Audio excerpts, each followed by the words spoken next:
పవన్ కళ్యాణ్ గారు మాట్లాడతా కూడా బీజేపీ కూడా ఇన్వాల్వ్ అయితే బాగుంటుంది, కలిసి వస్తే బాగుంటుంది అని చెప్పడం జరిగింది. అంటే ఇప్పుడు ఇదంతా కూడా కేంద్ర ప్రభుత్వం చేస్తున్నది ఒక అనుమానం అయితే ఉంది కదా. మరి ఈ టైంలో బీజేపీని ఇన్వాల్వ్ చేయడం అనేది ఎంతవరకు కరెక్ట్? అసలు బీజేపీ ఇన్వాల్వ్ అవుతుంది అంటారా మరి ఈ పొత్తుకి సంబంధించి? ఇది ఊహాజనితమైన ప్రశ్న అండి. చాలా మంది ఇలా అనుకుంటున్నారు, చంద్రబాబు నాయుడు గారి అరెస్ట్ వెనక బీజేపీ హస్తం ఉందని. కదండి, సిఐడిలు కేసు పెట్టడంలో కూడా కేంద్ర హోంమంత్రి లేదంటే ప్రధానమంత్రులు జోక్యం చేసుకుంటారండి. సహజంగా నాకు తెలిసి ఇట్లా కేసులు ఎవరు పట్టించుకోరండి, వాళ్ళకి విషయం తెలుసు. అయితే మనం ఏమంటే సోషల్ మీడియా బాగా ప్రాచుర్యం ఉంది, ఎవరి ఊహలు ఎవరి ఆలోచనలు మేరకు వాళ్ళము ఈ ప్రచారం చేస్తున్నాం. అందులో ఇప్పుడు ఈ రేటింగ్ లో పోటీ పడి మనం అందరం కూడా మంచి సంచలనమైన అంశాలను వీడియోల్లో పెడితే బాగా చూస్తారు. అర్థమైందండి. అందుకని ఈ సంచలనమే వార్త అనే పరిస్థితులు ఉత్పన్నమయ్యాయి ఇప్పుడు. అంటే నేను కూడా జర్నలిస్ట్ అండి, దాదాపు 80 నుంచి నేను సీనియర్ జర్నలిస్ట్ ని. డైలీ ఒక ఆర్టికల్ రాస్తా. ఇప్పుడు ఒక స్పృహ అని ఒక కాలం రాస్తున్నా. అంటే ప్రధానంగా మీకు ఈ మాట ఎందుకు చెప్తాను, ఎవరన్నా కాలమిస్ట్ వారానికి ఒక కాలం రాస్తారు, కానీ ప్రతిరోజు కాలం రాసే వాళ్ళు అరుదుగా ఉంటారు. అందులో నేను కూడా ఒకరిని. సంచలనాల కోసం క్యాప్షన్లు పెట్టడం, థంబ్నెయిల్లు పెట్టడం ఇది అలవాటైంది కాబట్టి ఇదిగో తోక అంటే అదిగో పులి అనే స్థితి ఎక్కువగా కనిపిస్తుంది.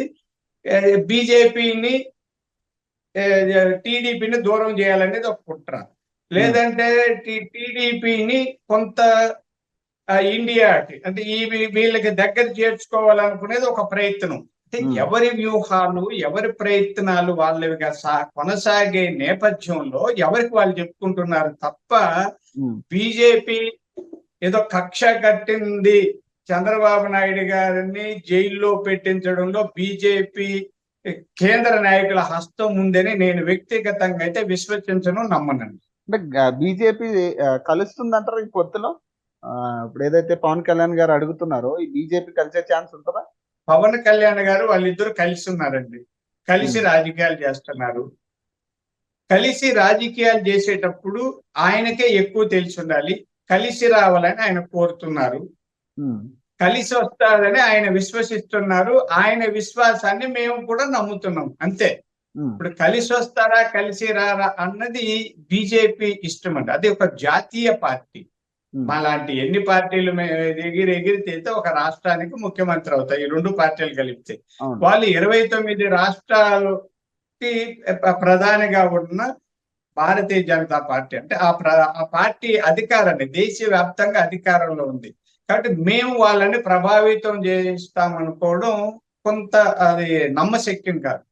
వాళ్ళ అవసరం, రేపు ఎన్నికల్లో ఇక్కడ వచ్చే ఓట్లు సీట్లు, ఆ పార్టీకి ఎంత అవకాశం ఉంది అవసరం ఉంది ఇవి చూసుకుంటుంటారండి. ఎవరమైనా, మీరైనా నేనైనా కేంద్రంలో అధికారంలోకి రావాలంటే అక్కడ కూడా మెజారిటీ అవసరం కదండి. ఇప్పుడు అధికారంలో ఉన్నారు, రేపు 24లో వచ్చేటప్పుడు ఒక 20 సీట్లు 5 సీట్లు 10 సీట్లు చాలా అన్నప్పుడు వాళ్ళ పరిస్థితి ఏమి? అందుకని ఇవన్నీ అంచనాలు వేసుకుంటుంటారు. మీకు తెలుసు పివి నరసింహారావు గారి విషయం. పివి నరసింహారావు గారికి మెజారిటీ లేకనే 5 ఏళ్ళు పరిపాలించారండి. అప్పుడేదో ఆయన మెజారిటీ కోసం ఎవరికో డబ్బులు ఇచ్చి లంచాలు ఇచ్చారని చెప్పి కూడా ఆయన్ని దోషిగా చేసి శిక్ష కూడా వేసింది ఒక కోర్టు. తర్వాత ఢిల్లీ హైకోర్టు కొట్టేసింది 2000 సంవత్సరంలో. అంటే ఈ నేపథ్యంలో జాతీయ పార్టీ ఆలోచన వ్యూహం వేరుగా ఉంటుంది, మన వ్యూహం వేరుగా ఉంటుంది. మన పరిధంతా ఆంధ్రప్రదేశ్ లో జనసేన పార్టీ ఓట్లు చేర్చడం వల్ల 2019లో ఓడిపోయాం. ఆ పార్టీ ఒక 7% ఓట్లు చీల్చాయి. బీజేపీ మిగతా మనం ఒక 10% ఓట్లతో ఓడిపోయాం. అంటే టీడీపీకి 40% ఓట్లు, వైసీపీకి 50% ఓట్లు, జనసేనకి 7% ఓట్లు వచ్చాయి. ఈ జనసేన టీడీపీ కలిసి ఉన్నాయనుకుంటే ఓహో ఈ ఇద్దరు గెలుస్తారనుకున్నప్పుడు ఇంకొక 3-4% ఇటువైపు వచ్చి ఉంటాయి, గెలుస్తాం. ఎక్కడైనా అంతే అండి, గెలిచే వాళ్ళ వైపు కొంత న్యూట్రల్ గా ఉన్న ఓటర్స్ మార్పు చెందుతారు. దాన్నే పోలరైజేషన్ అంటుంటాం. పొలిటికల్ పోలరైజేషన్ ని ఆధారంగా జనసేన టీడీపీ కలిసి పోటీ చేస్తే జగన్మోహన్ రెడ్డి గారి అడ్రస్ గల్లంతన్నది మాత్రం చెప్తాం.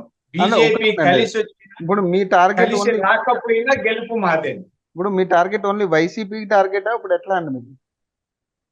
వైసీపీనే కదండి ఇప్పుడు ఉమ్, ఈ రాష్ట్రంలో వైసీపీ పోతేనే కదా మేము ముఖ్యమంత్రి అవుతాం. మా ఉమ్, టార్గెట్ వైసీపీనే. ఉమ్, విధాన పరంగా చూస్తే కూడా ప్రజాస్వామ్యాన్ని అణిచివేసి అక్రమాలు అవినీతికి నిలయమైన జగన్మోహన్ రెడ్డి పరిపాలనని అంతమొందించకపోతే ఈ రాష్ట్రంలో అభివృద్ధి కుంటుపడుతుంది. ఇప్పటికే ఈ 4 ఏళ్లకే 40 ఏళ్ళు వెనక్కి వెళ్ళాం. ఉమ్, రోడ్లలో మట్టి లేదు, గుంటల రోడ్లు, అభివృద్ధి ఆగిపోయింది, ఇల్లు లేవు, వాకిళ్ళు లేవు, ఏమీ లేదండి. అభివృద్ధి లేని ఈ రాష్ట్రాన్ని రక్షించుకోవడం కోసం, భావి తరాలని బాగు చేయడం కోసం చంద్రబాబు నాయుడు గారు నిరంతరం కృషి చేస్తున్నారు. అదే ఉద్దేశంతో పనిచేస్తున్న పవన్ కళ్యాణ్ గారు కూడా జత కలిశారు. ఇద్దరి భావాలు ఒకటే కాబట్టి భావాలు కలవడం వల్ల ఈ భావ సారూప్యత ఉన్న 2 పార్టీల మధ్య పొత్తు కుదిరింది.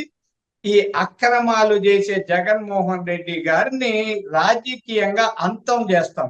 ఇదే మా లక్ష్యం. రైట్. వన్ ఫైనల్ క్వశ్చన్ ఏంటంటే రానున్న రోజుల్లో రాజకీయం ఎలా ఉండబోతుంది మరి ఏపీలో? మరి ఎలాంటి స్టెప్ తీసుకోబోతున్నారు ఇప్పుడు తెలుగుదేశం పార్టీ నాయకులు కానీ? ఎలా ఉండబోతుంది మీ దినచర్య?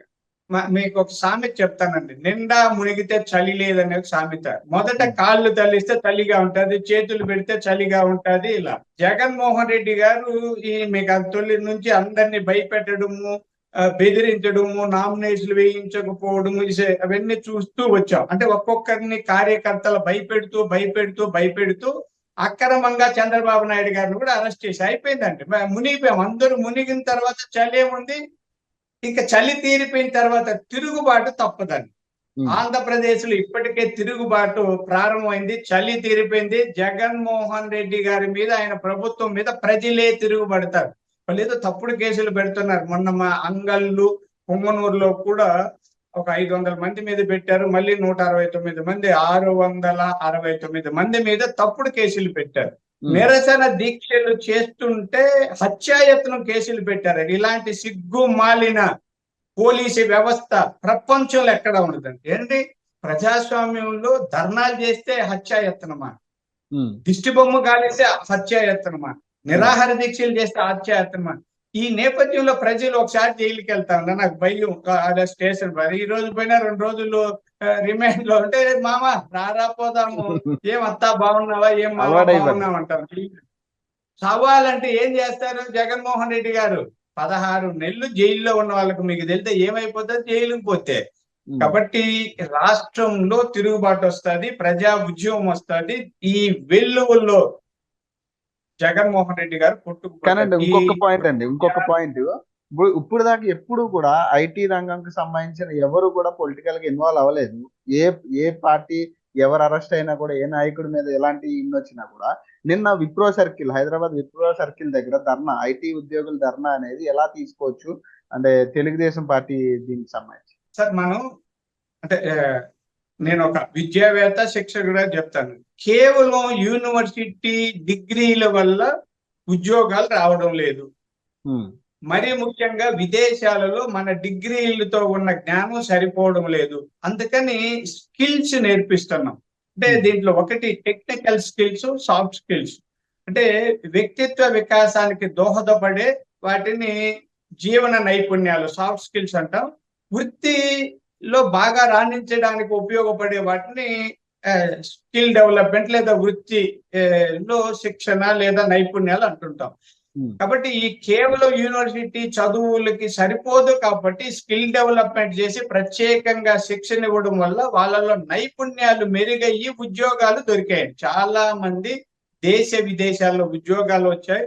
15-20 వేలు కూడా జీతం వస్తాదో రాదో అనుకునే వాళ్ళు లక్షల్లో జీతం తెచ్చుకునే స్థితికి వచ్చారు. కాబట్టి వాళ్ళకి తెలుసండి ఈ స్కిల్ డెవలప్మెంట్ వల్ల ఎంతో మంది యువకులు బాధపడ్డాం. అలాంటి స్కిల్ డెవలప్మెంట్ ను ఈ స్కిల్ డెవలప్మెంట్ నాయకుడు, మేము స్కిల్ డెవలప్ చేసి జగన్ స్కిల్ డెవలప్ చేస్తాడు. ఈ స్కిల్ డెవలప్మెంట్ నాయకుడు స్కిల్స్ ని చంపేయడము దారుణమన్న బాధతో ఐటీ రంగంలో ఉన్న వాళ్ళందరూ కూడా బయటకు వచ్చి వాళ్ళ నిరసన వ్యక్తం చేశారు. ఇంకా రాబోయే రోజుల్లో రైతులు, కూలీలు అన్ని వర్గాల వాళ్ళు జగన్మోహన్ రెడ్డిని తరుముకుంటారు. పాత సినిమాల్లో చూసుంటారు మీరు, విలన్ ని వీధుల్లో తరుముతారు. అలా చాలా మంది ఈ మా రోజా, అంబటి రాంబాబు, పేర్ని నాని, కొడాలి నాని ఇలాంటి వాళ్ళందరూ కూడా చిల్లర మంత్రులు పరుగులు తీయాల్సిన పరిస్థితి ఉత్పన్నం అవుతుంది.